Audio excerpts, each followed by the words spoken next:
have your attention, please? Can I have your attention, please?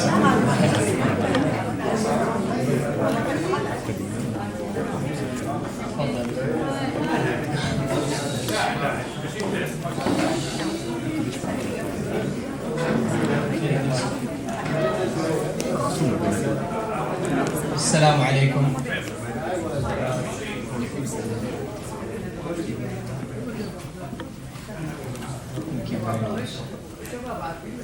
Assalamu alaikum. I want to thank everyone on behalf of the entire family for being here tonight. We want to extend a special thank you to our esteemed guests from the University of Bethlehem for making this trip to Jeddah to be with us tonight. Of course, we're here to celebrate the honorary doctorate of my grandmother, Suad Husseini Juffali. And we are excited for the night, and we would like to, for those of you who don't know me, I am Rafiq Ghandour, her grandson. And for those of you who don't know me, I am Dana, her granddaughter. As many of you know, a deep part of our family history is rooted in Palestine. When our late great-grandfather, Ibrahim al-Husseini, met our late great-grandmother, Hilda, as we like to call them both, Sido and Omi. Throughout the years, Tata has not only continued to build on the loving legacy her parents have left her, but she has inspired and enriched the lives of Palestinians across the world. She has done that through her unconditional support for academia and for her undying love for Palestine. Today, we are here to celebrate the legacy Tata has built. And one person in particular we would like to remember today is someone that has supported her from the very beginning, and that's our grandfather, her husband, Ahmed al-Juffali, who we know will be so proud of you today, just as we are, Tata. Tata, it's an inspiration for us to look back at the many accomplishments that you have achieved in so many different areas. Most notably, of course, are your 14 amazing grandchildren. As our grandmother and the matriarch of our family, you have instilled in us a sense of compassion, optimism, and pride in all of us. We are very excited to be here tonight, and it gives me great pleasure to invite Dr. Peter Bray, of the Vice Chairman of the University of Bethlehem, to begin the commencement.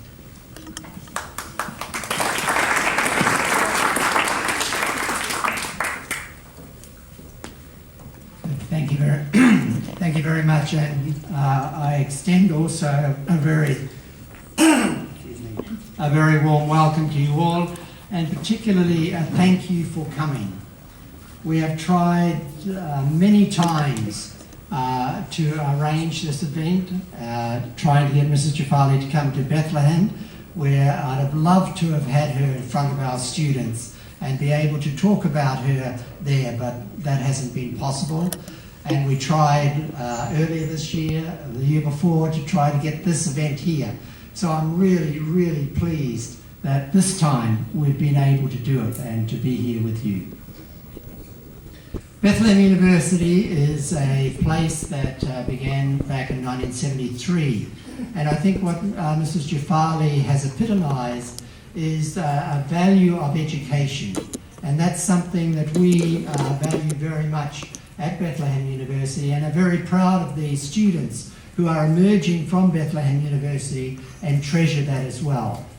I'm presuming that most of you have some idea of the situation in which we exist, and I think the value that is attached to education is something that I've admired among our students. One of our students, Al-Mataz, a young man from Wallachi, just over the back of Bajala, graduated a few years back now. But at one stage his house was demolished by the Israeli military, and over a number of years his family and his family friends rebuilt that house. And I was speaking to him very shortly after it had been demolished for the second time. And he said, "They've taken my house, they've taken my land, they've taken my freedom, but they can't take my education." you know, and it's that sort of resilience, courage, determination that I find really very inspiring.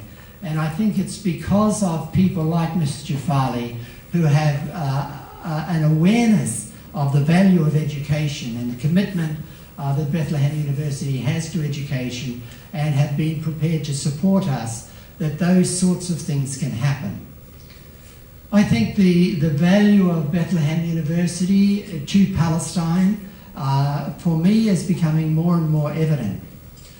I was telling Mrs. Juffali before about a young woman who graduated last May, and 2 days before graduation, the reality that her days at Bethlehem University are over just suddenly hit her. And so she wrote this extraordinary Facebook page reflecting on her 4 years at Bethlehem University. And our Vice President for Academics saw it. It was written in Arabic. So she translated it into English and then gave a copy to every member of our International Board of Regents, which was the first time I'd seen it. And I thought, oh, this is so good. And so I called her in and had this extraordinary conversation with her about the way in which her time at Bethlehem University had changed her. And I asked her, because I do a lot of presentations around the world about Bethlehem University, and I used to talk about students. And then about 4 or 5 years ago, I decided, no, I'm going to stop talking about them. And so what I did was to get them to talk, and I used these little video clips. And I said to her, would you make just a minute and a half? Would you make? And she made this extraordinary clip for me.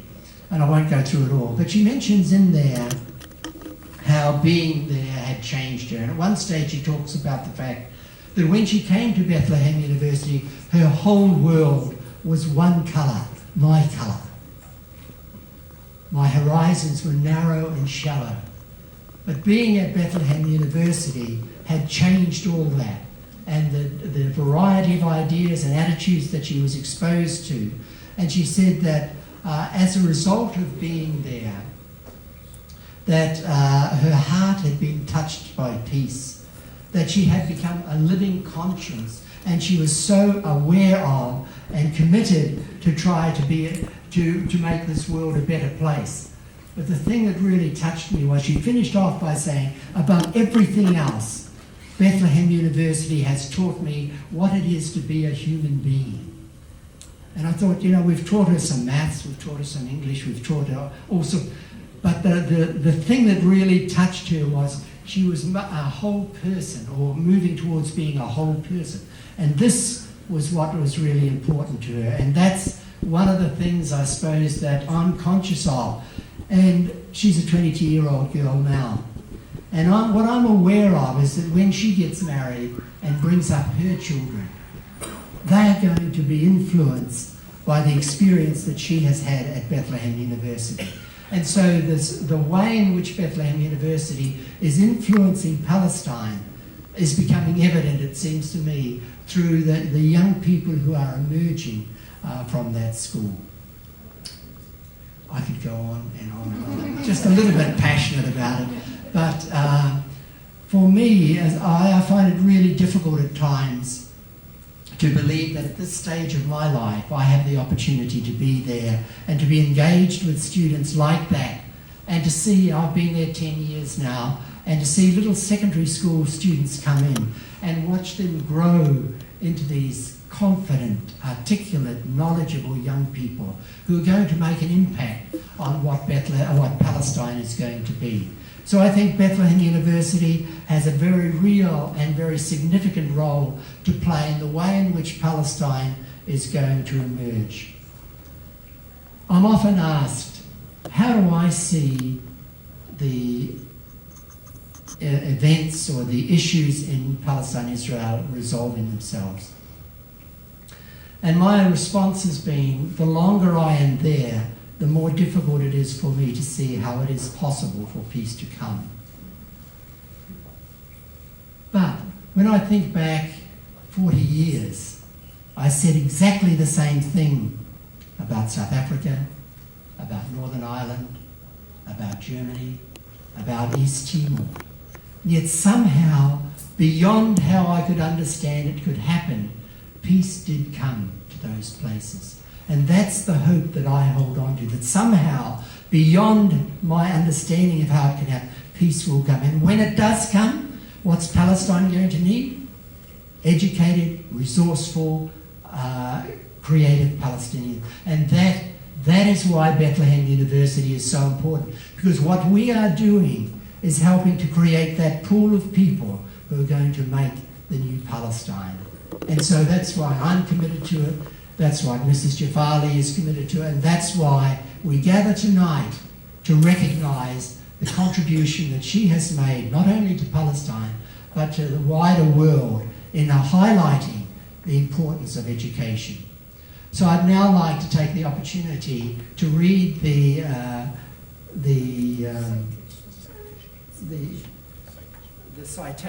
citation that will be giving Mrs. Juffali.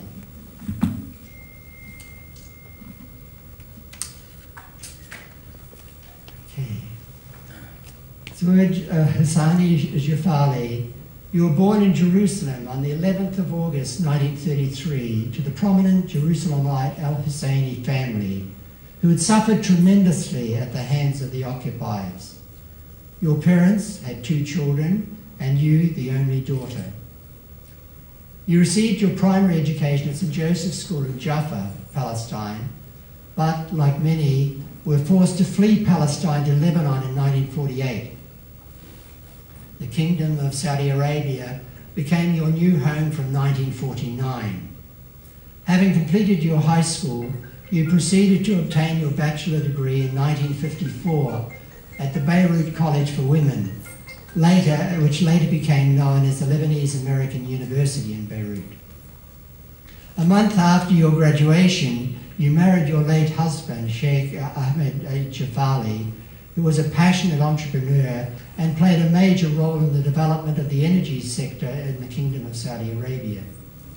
You then had 4 children, 3 sons and 1 daughter. You have demonstrated an outstanding sense of civic responsibility by establishing and organising the first women's welfare society in Saudi Arabia in 1956, and later on the Faisal Women's Society. Through health and education, these organisations seek to enhance the quality of life for women and their children. Your work as Managing Director of the Ahmed Juffali Benevolent Foundation had played a significant role in changing lives. Being the founder of the Help Centre in Jeddah since 1985, an education institution that offers rehabilitation support for children with intellectual disabilities, you have helped these children find an appropriate place in society. You have served as a member of the board to several institutions, among these the Dar al-Hanan Girls' School in Jeddah, Afat University, being the first university in Jeddah, King Abdullah University for Science and Technology, the Arab Thought Foundation, Dar al-Tifl, the Lebanese American University in Beirut, the American University in Cairo, the Center for Contemporary Arab Studies at Georgetown University in Washington, D.C. Your contribution as a member of the Board of Trustees of the above has changed the academic scene. You were directly responsible for the establishment of the Tariq Ahmed Juffali Professorship in Psychology to help lay the foundation for new generations of psychologists in the Middle East. The Brain Forum Initiative, as founded by your late son, Dr. Walid Juffali, and the Centre for Kidney Dialysis in the Kingdom continue to enjoy your support. Mrs. Juffali, for over 60 years, you contributed in both the Middle East and the USA to social welfare, health, and educational programs. Your input and dedication has ensured the success of many initiatives in these spheres. Your commitment to children cancer centres in Lebanon and Jordan, and your support for the Majdi Yacob Heart Foundation in Egypt have been noticeable over the years. In addition, you support people in Africa and Sudan through the Bill and Melinda Gates Foundation and the Association for Disabled People. In Palestine, your contribution is noteworthy and held dear.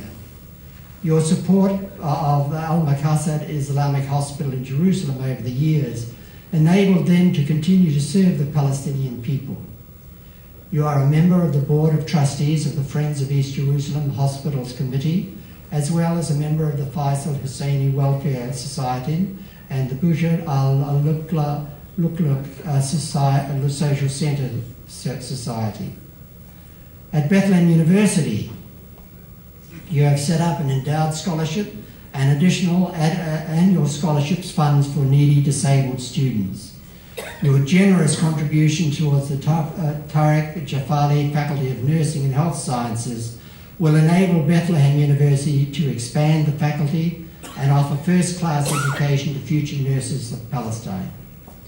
Mrs. Juffali, as a tribute to and in recognition of your outstanding contribution to civic and educational institutions, and in gratitude of your support to Bethlehem University, we are honoured to hereby accord you this Doctor of Humanities, Honoris Causa, from Bethlehem University in the Holy Land on this day, 30th of October, 2018.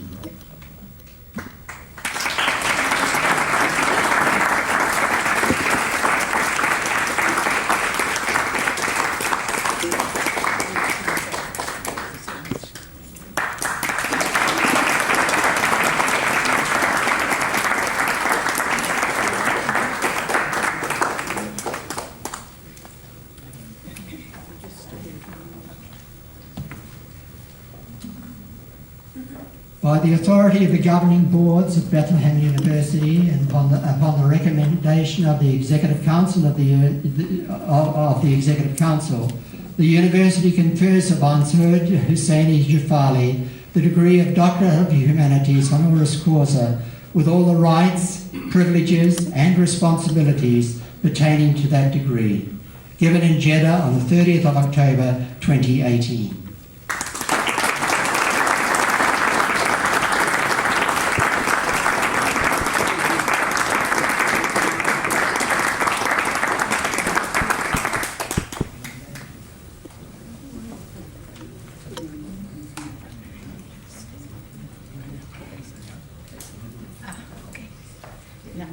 مبروك.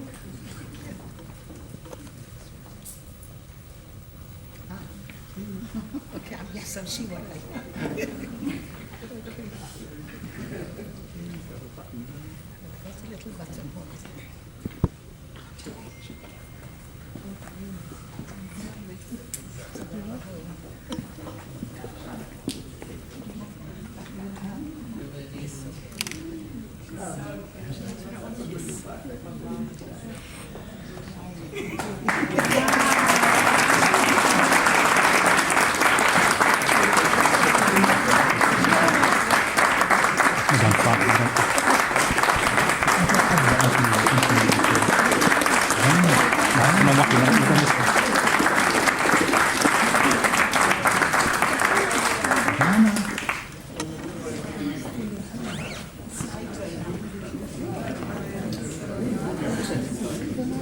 Thank you, ladies and gentlemen, and thank you, Professor Peter, for your generous and kind words mentioned in your citation. I'm truly obliged for this recognition by the Board of Trustees of Bethlehem University, and I am honored and humbled to receive this award, which I certainly accept with great appreciation. Indeed, it is my privilege to thank you for providing me with the opportunity to contribute, if only a tiny fraction, to share in the development of such a distinguished university in the occupied land of Palestine. Yes, I'm moved and I'm humbled, but I'm also inspired by the hard and endless work the Bethlehem University is performing to achieve the vision and mission towards our youth in Palestine.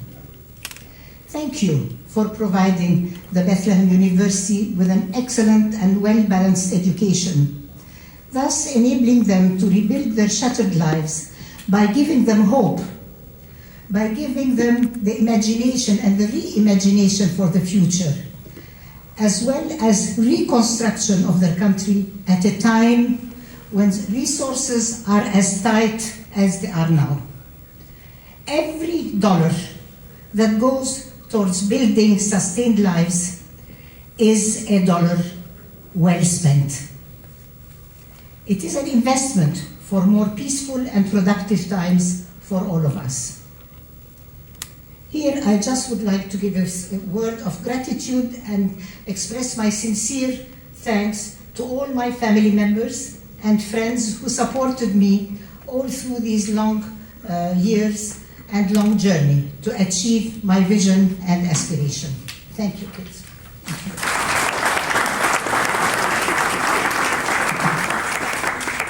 We cannot eradicate or block out or even undo the terrible effects of crises and conflicts that grip our world of today.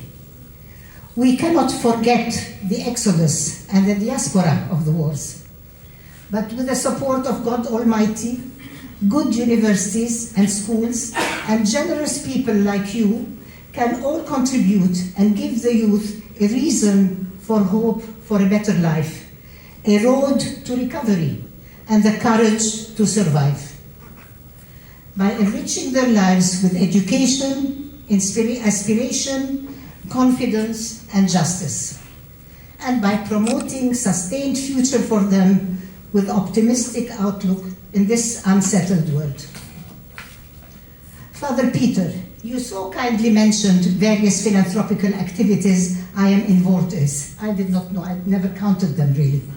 So please let me begin by looking back into memories lane and sharing with you the most challenging phases of my life. As Dr. Peter already mentioned, I grew up in Jerusalem when the Middle East was in turmoil and the map of Jerusalem was being, or Palestine, was being redrawn. Uprising revolutions and the Second World War were at its doorsteps. I lost my country when I was quite young. I experienced pain, I experienced hardship, humiliation, and believe it or not, anger. The ethnic cleansing by Zionists began, and the exodus from our homeland was at its peak. The plight of the Palestinians was atrocious. Hundreds of villages were burnt and leveled to the ground. Others were abandoned. Villagers were expelled, imprisoned, or assassinated. Then came the bloodbath of Deir Yassin. A few dozens of elderly women and some children fled to Jerusalem.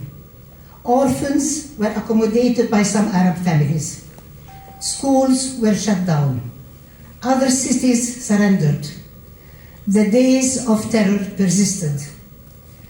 The state of Israel was declared, and Arab morale was at its lowest. My family was forced to flee Palestine, and my parents made their way to Beirut by sea. The memory of the Exodus is painfully carved in my mind forever. Overnight, we became refugees, living in exile. All we had was what we set out with on this rough and dangerous journey. A few personal belongings, my parents' good education, a good reputation, and a will to survive. Facing the unknown and disappointed at the realization of losing everything hit my parents very hard. The outlook was gloomy and desperate. I had a terrible feeling of sadness for the idyllic city of Jaffa, city of oranges, and for the holy city of Jerusalem, city of my childhood. The richness of Palestinian culture before 1948 had vanished forever. My dreams were shattered, but I did not waver. My aspiration was to pursue my studies by all means, thus obtaining a scholarship from my university in Beirut. As I reflect back to those early days or years, I remember that I was always aware and sensitive of the plight of the refugees, the needy Palestinians in exile, smart students who are unable to pursue their education, sick children whose parents could not afford to bring them to hospitals, all this because of lack of financial reasons. I tried to help the less fortunate with the meager means I had at that time. I worked as a volunteer in the college neighborhood school that served surrounding communities of underprivileged kids and children with special needs. I was motivated by this initiative as it taught me to be considerate, to be compassionate, and supportive to the needy. This hands-on experience was the guiding star of my aspiration. The day of my graduation and later my marriage to the late Sheikh Ahmed Juffali rahimahullah were the happiest and the most joyous milestones in my life. I was 21 years old and I had many dreams and visions. I was determined to make them come true, as I had the full support of Ahmed rahimahullah. We shall remember his always in our prayers. I knew that to realize my dreams, I had to be proactive and directly involved to help the less fortunate. I wanted to work in humanitarian projects, especially in the field of health and education. I wanted to invest in human beings. I wanted to make a difference in their lives, as I believe that every human being has the right to live a decent and productive life. My late husband, who was a role model and inspiration throughout my life, was a great believer in youth. Wisdom, he said, can be found in the elderly. However, youth has the drive, the energy, the enthusiasm needed to make things happen. I too believe in the younger generation. And certainly, youth that is empowered with knowledge is the most influential strategic resource in any nation. Helping to serve the youth of today will always be my primary goal. I vowed to myself to develop my dreams by educating and empowering the marginalized, by equipping them with the most powerful tool they can reach. I firmly believe that it is only the power of education that will lead to prosperity, advancement, and success of any nation. I believe that a good educational system is the best shield against extremists in all its manifestations. Likewise, it is the cornerstone for building social cohesion and creating equal opportunities. It must therefore continue to be a guide steering the world towards the future, tolerance, and peace. Reform in education and training is a priority and has actually become a pressing need internationally. We need to transform our universities into effective centers that will provide disseminate knowledge and culture and training and instill values like democracy, solidarity, tolerance that will provide the pillars to build the Arab world of today, of tomorrow. We also must be aware that the creation of knowledge never stops.